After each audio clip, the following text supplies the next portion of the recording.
Welcome children, continuity of the lesson Mother's Day by J.B. Priestley. Children, in my last class I told you that Mrs. Pearson was of the opinion that the people at the club would laugh at George even more than they did then. George indignantly means angrily. He lost his temper, laughed at me. He did not know that people at the club always laughed at him. So he was shocked. That is why this question came out of his mouth. Laugh at me? They don't laugh at me. He was confident that the people at the club never laughed at him. Mrs. Pearson, of course they do. Mrs. Pearson emphasized the point that the people at the club always laughed at him. You ought to have found that out by this time. He, according to her, should have discovered that fact by that time. He should have discovered that truth by that time, according to Mrs. Pearson. Actually, she was not his wife. Anybody else would have done.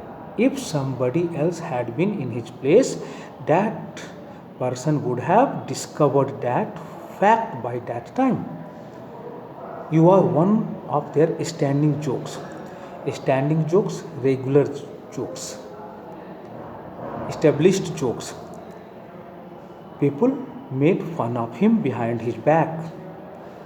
He was one of their regular jokes, famous. He was a famous person because of his nature. They call you Pompey Wompy Pearson because they think you are so slow and pompous. Because of his slowness and showy nature, people at the club had given him a name. What was that name? Pompey Wompy Pearson. All these things Mrs. Pearson is telling George to insult him. She is talking to him in a rude way. She wanted him to know those facts which he did not know. George horrified. Never. George seemed to be very much shocked. He was not prepared to believe what his wife was telling him. That is why this word never came out of his mouth. Mrs. Pearson, it has always beaten me why you should want to spend so much time at a place where they are always laughing at you behind your back and calling you names. Mrs. Pearson told him that she had never understood why George should want to spend so much time at a place where people always laughed at him behind his back and called him funny, called him names, used funny names for him. Leaving your wife at home night after night instead of going out with her. He, according to Mrs. Pearson, left his wife at home every night. He did not want his wife to accompany him to the club or anywhere, any place. Instead of going out with her, who doesn't make you look a fool. She thought that in the company of his wife, he would not look like a foolish person, but he always neglected his wife by going alone to the club or any other place. He never liked to accompany his wife. He never wanted his wife to accompany him to the club or any place. Cyril enters right with a glass of milk in one hand and a thick slice of cake in the other. Cyril entered the room from the right hand side. She had a glass of milk in one hand and Cyril enters right with a glass of milk in one hand and a thick slice of cake in the other. Cyril, George Pearson's son, entered the room from the right hand side. He had a glass of milk in one hand and a fat slice of cake in the other hand. George almost dazed. Dazed means confused. George was very much confused, almost dazed, turns to him appealingly, an adverb, in a way that shows you want someone to help or protect you. George looked at his son in a way that showed that he wanted his son to help him or protect him. George, here Cyril, you have been with me to the club once or twice. He told Cyril that Cyril had gone to the club with his father George once or twice. They don't laugh at me and call me Pompey Pearson, do they? He wanted Cyril to confirm whether the people at the club laughed at him and called him Pompey Pearson. Cyril embarrassed. Cyril was in an uncomfortable position because his father had asked him an embarrassing question. Hesitates. At first, he does not want to answer. He hesitates before answering angrily. Now, George became angry. Go on, tell me, do they? He insists on Cyril's telling him that people at the club laughed at him and called him Pompey Pearson. He wanted him to confirm whether what his wife had told him was right or not. He had lost his temper now. Cyril embarrassed. Cyril, I have already told you, was in an uncomfortable position because of that question asked by his father. Well, yes, Dad. I'm afraid they do. He accepted the fact that people at the club laughed at him behind his back and called him Pompey Pearson. I'm afraid they do. He didn't want to disclose this truth, but he had to disclose that truth because his father had asked him to tell him. George slowly looks from one to the other, staggered. George first looked at his wife, then he looked at Cyril, staggered. To stagger means to walk with short steps as if you could fall. To walk with short steps as if you could fall. But here this word staggered means very surprised, shocked.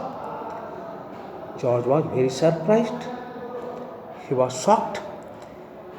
The words of his wife and the words of his son had shocked him. George slowly, well, I will be damned. I will be damned. He thought that he would be damned, cursed. If what his wife and his son had told him was true, he would be cursed. CURSED. George exits left, slowly, almost as if somebody had hit him over the head.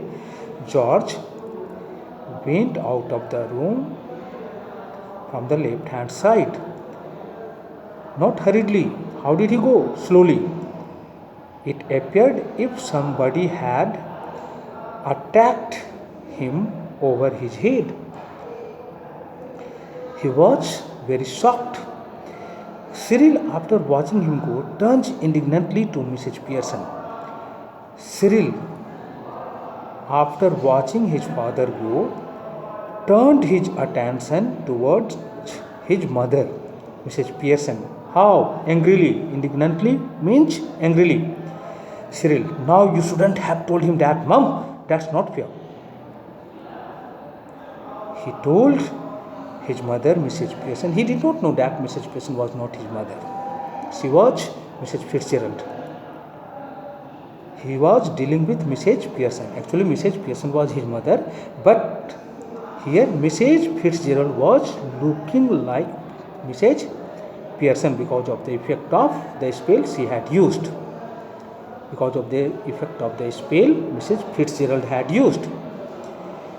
He was very much angry with Mrs. Pearson. Now you shouldn't have told him that, Mom. He told his mother that she should not have disclosed that truth before George, before his father. That's not fair. He thought what she had done was not fair, not proper. You have hurt his feelings, mine too.